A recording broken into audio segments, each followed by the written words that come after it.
Kia ora, boys and girls, it's Ms. Meg. I'm just deciding I'm going to go through and make a few videos now just to help you. We are going through things quite quickly, so I think it's quite good if you've got something that you can refer to later to try and make sense of everything you're learning. And I'm going to go refer to laptops, which I kept on referring to today in class, and I wasn't even using that example, but I will now. And what I want to do is I want to use the supply and demand model. I'm ultimately going to do some videos on why New Zealand's a price taker and what that actually means. But I thought I'd just start with using the supply and demand model. And it's just one model, and this is just the market in New Zealand. This is called a price taker model. So when you get a supply and demand model, any product, and it's about trade, it has a world trade price, or it's going to talk to you about trading, and it's just one model like this. This is called a one country model. It's also referred to as the price taker model because it's used to explain the idea that New Zealand's a price taker and show what happens with trade when New Zealand is a price taker. So I'm just going to go through this quickly. I'm going to try and smash this out in like 5-10 minutes and see how we go. So just to go over a few things, it's the supply and demand, the market. In this case, I've decided laptops. You could get anything, but I am choosing laptops for a specific reason. New Zealand's not amazing at producing laptops. I don't think that's going to become a surprise to anyone. So we're quite high cost. It would be really expensive to make a laptop in New Zealand. And if we weren't open to trade, the price would be really expensive. So that's why I've drawn the equilibrium supply and demand for New Zealand. Like if we weren't trading, it would be at this equilibrium here, at PNZ and QNZ. So if there was no trade, New Zealand just made its own laptops and we just bought our own ones, made them and sold them, then this would be the price and this would be the quantity. This would be something ridiculous, like, I don't know what laptops retailing now, but like 10 grand for like your basic tablet, whatever laptop, pretty expensive. So what we find out is like we're trading here and someone does some searching or some like information gathering and finds out, did you know that laptops are really cheap overseas? Like that same laptop that I bought for 10 grand, I could buy it for like $500 in Japan. Not Japan, they don't really make them. Korea and China. So we find out that the world price is actually much lower.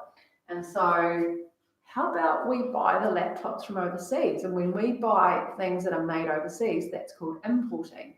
So what it essentially says, New Zealand, in the market for laptops now, we don't take the New Zealand price anymore. What we say is we are going to open to trade, and we say there are no barriers to trade. If we want to trade with someone, they want to sell us some laptops, we can.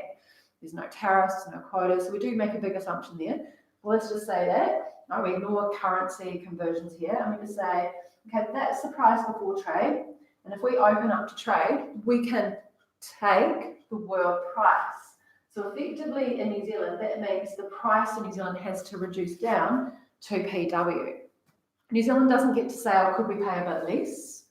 Because, I don't know, the people who make laptops like China and Korea and other countries, I can't think of others, they'll be like, we're not going to get less for our laptops. 500 is already pretty cheap. And you're New Zealand, like you're tiny, like you have no power.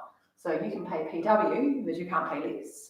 And New Zealand wouldn't offer to pay more. Why would you? If you could pay this, why would you offer to pay more? So we take what is effectively the world price. And so the price in New Zealand falls. For New Zealand producers who are represented by the supply group here, so when I look at the different groups in the market, I primarily have producers for supply and consumers for demand. For them, these are the people that can produce and sell laptops in New Zealand. They now have to receive a lower price, so the price of them falls. And so that means that they will decrease their production from QNZ to QS because it's relatively less profitable to produce laptops at that lower price. They can't go, well, you might imagine, what if they just kept on selling it at PNZ? If they kept on selling at PNZ and local consumers know that they can get PW, then those local producers aren't going to sell anything. You think about you're a consumer in New Zealand and you can buy a laptop. Why would you pay, say, 10 grand as opposed to the $500 for an import? So the price in New Zealand has to fall here, and they have to kind of like basically suck it up and take the lower price, because if they just keep on holding up for this price, they're not going to sell anything. All right, so we say that for local producers, their price falls to PW, and then as a result, the quantity that they sell, they make, falls from QNZ to QS. You don't always have these labels, but it's just the QS is where supply intersects with the world price. I call it PW, you can also call it WP, it means the same thing. All right, so QS is where supply intersects the world price, and that would now be the amount that is produced in New Zealand.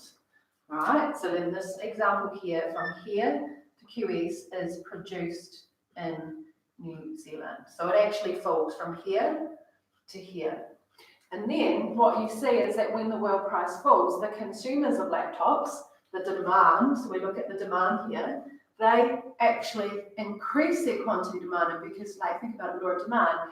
If the price falls, it's relatively more affordable to buy a laptop. So therefore, the quantity demanded increases from QNZ to QD, and therefore we have this, where the demand intersects the world price, or PW, that is the New Zealand quantity demanded, how much consumers are wanting to buy. It's cheaper, so they're going to increase their quantity demand from here to here as a result of the price falling. So the quantity demand is here, the quantity supply is here, all right? And basically, if you read this the way I'm reading it, it's a story, this is going to be produced in New Zealand, but this much from zero, because remember that's zero, to QD is the amount that's going to be consumed or sold in NZ. So we're talking about laptops, so the amount of laptops sold in New Zealand is going to go from here to here. Whereas before, the amount of laptops sold in New Zealand was just from 0 to QNZ. Now it's increased from 0 to QD. But the amount produced in New Zealand has fallen from 0 to QNZ to 0 to QX. So how do we make up the difference? We import the shortage from overseas, which is why we have N. So what happens when QD increases because it's cheaper, but QS decreases because it's profitable, that's okay with trade, because when you're open to trade, you can import your shortage from, in this case, the world market. The world market is very similar to this. There's an S and there's a D, but it's the supply world and the demand world, and it's like way bigger. All right, it's like all the countries who make laptops and don't want to sell them, and all the countries that want to buy laptops and buy them. All right, so that's the world market. This is just the New Zealand market. So what we see is the amount consumed in New Zealand increases while the production in New Zealand falls, but that's okay because we import the difference, QX minus QD, and that's represented by N. So that is the price taker model, okay? And your next step, if you did this, would be to explain how it impacts consumers and producers, maybe workers, sometimes the government. And then really all you need to do here is read it. It's a story. The story is consumers are really happy because now it's cheaper to buy a laptop because the price has fallen, so they're consuming more and they're paying less, so they're kind of happy. Whereas New Zealand producers of laptops are not happy. They're worse off here because they're getting a lower price, which is less profitable for them, so they're going to cut back their production. And if you just happen to be a worker employed for them, making laptops, you're not going to be happy because you might lose your job. They cut back production, they need less labour, therefore you might end up looking for a job because you don't have one anymore. Or worst case, you might not get a wage increase because wages in that market will be falling because there's less demand for your labour, or just generally conditions aren't going to be that attractive because there's less employment in that industry. So that's how you can talk about different groups. I'm not going to do that today, but it is really just a matter of reading the model and telling the story of what is going on. Okay, so I'm going to stop there, and then next video I'm going to go through this idea of the price taker and what that actually means.